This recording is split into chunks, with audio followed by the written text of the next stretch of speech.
भारी लकड़ी का दरवाजा अचानक अपने आप बंद हो गया और उसी पर अंदर गूंजती हुई एक गहरी सांस सुनाई दी।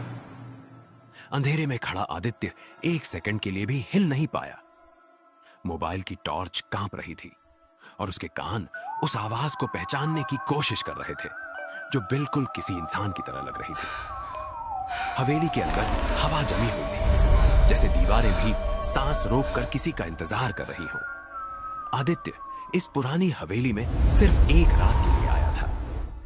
शहर के बाहर खड़ी यह जगह कई सालों से बंद पड़ी थी और लोग कहते थे कि यहां रात को कोई रहता है। उसे इन बातों पर यकीन नहीं था, लेकिन दरवाजा बंद होने के बाद उसका भरोसा हिल चुका था।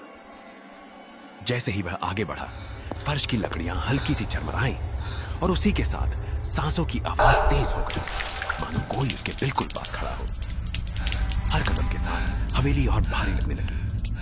दीवारों पर जमी सीलन, छत से टपकती पानी की बूंदें और अंधेरे में बनती अजीब परछाइयां आदित्य के दिमाग पर दबाव डाल रही थी। हर कुछ कदम पर उसे लगता किसी की मौजूदगी उसकी पीठ के पीछे है। वह बार बार मुड़कर देखता, लेकिन टॉर्च की रोशनी सिर्फ खाली गलियारों को दिखाती। फिर भी सांसों की आवाज रुकती नहीं थी।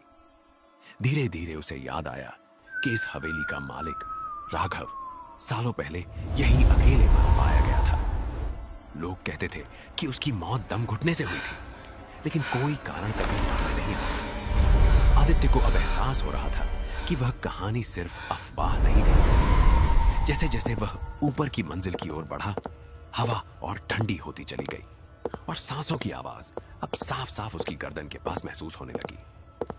ऊपर पहुंचते ही उसने एक कमरा देखा जिसका दरवाजा आधा खुला था। अंदर घुसते ही टॉर्च की रोशनी दीवार पर टंगी एक पुरानी तस्वीर पर पड़ी। तस्वीर में राघव अकेला खड़ा था, लेकिन उसके चेहरे का भाव ऐसा था जैसे वह किसी अनदेखी चीज से डर रहा हो। उसी पल आदित्य को लगा कि सांसों की आवाज उसके भीतर से आ रही है। उसकी छाती भारी हो गई, जैसे हवा अंदर जा ही नहीं पा रही। हवेली अचानक शांत हो गई। कोई आवाज नहीं, कोई परछाई नहीं। आदित्य वहीं फर्श पर बैठ गया, हांफता हुआ।